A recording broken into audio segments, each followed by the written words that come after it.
Bonjour à tous, devant moi j'ai le Honor 200 Smart et je vais vous montrer comment vérifier le temps d'écran total sur cet appareil.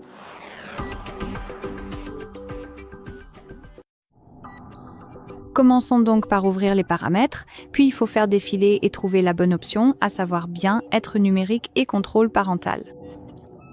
Après avoir appuyé dessus, nous serons redirigés vers ce graphique qui nous montrera combien de temps nous avons utilisé cet appareil aujourd'hui. Dans mon cas, c'est 1h15 et la majeure partie du temps, je l'ai passé dans les paramètres. Ici, nous avons aussi le nombre de déverrouillages et de notifications. Et en gros, vous pouvez utiliser deux options différentes pour vérifier plus de détails. Premièrement, vous pouvez appuyer à l'intérieur du graphique et vous serez redirigé vers le tableau de bord où vous pourrez vérifier même le temps d'écran pour des jours spécifiques de la semaine. Après avoir appuyé sur un jour spécifique, vous aurez la liste des applications que vous avez utilisées avec le temps que vous y avez passé. Vous pouvez changer l'affichage du temps d'écran pour voir les notifications reçues et le nombre d'ouvertures. Et si vous décidez que vous passez trop de temps sur une application spécifique, vous pouvez définir une limite pour celle-ci. Donc par exemple, pour la galerie, dans mon cas, il suffit d'appuyer sur cette icône de sablier et maintenant vous pouvez définir des limites, par exemple pour 2 heures et votre appareil limitera l'utilisation de l'application. Revenons en arrière et la deuxième façon est d'appuyer directement sur l'application. Donc par exemple, si vous décidez, si vous voyez que vous passez trop de temps dans les paramètres, vous pouvez vérifier et le temps, donc il suffit simplement d'appuyer sur cette application et encore une fois, vous avez le tableau de bord, mais cette fois, il est directement lié à cette application.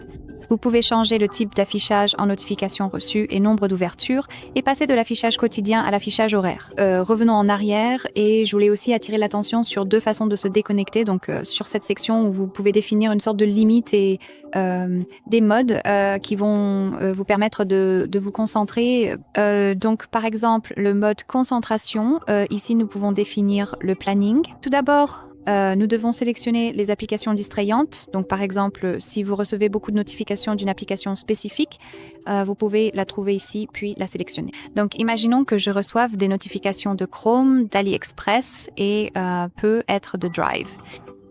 Il suffit donc de sélectionner des applications spécifiques. Cela peut être les réseaux sociaux ou toute autre chose qui vous distrait, puis appuyer sur définir un planning. Maintenant, vous pouvez choisir des jours spécifiques de la semaine, donc par exemple du lundi au vendredi ou seulement le vendredi. C'est entièrement à vous de décider et vous pouvez librement choisir l'heure de début et de fin et votre appareil, après avoir appuyé sur définir, programmera bien sûr un planning.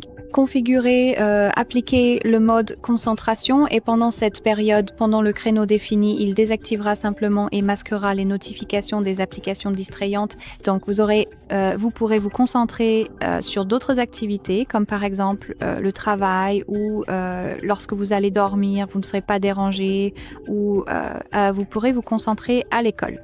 C'est entièrement à vous de décider comment vous souhaitez l'utiliser. Très bien, ce sera tout. Merci beaucoup d'avoir regardé. Veuillez cliquer sur le bouton d'abonnement et laisser un pouce en l'air.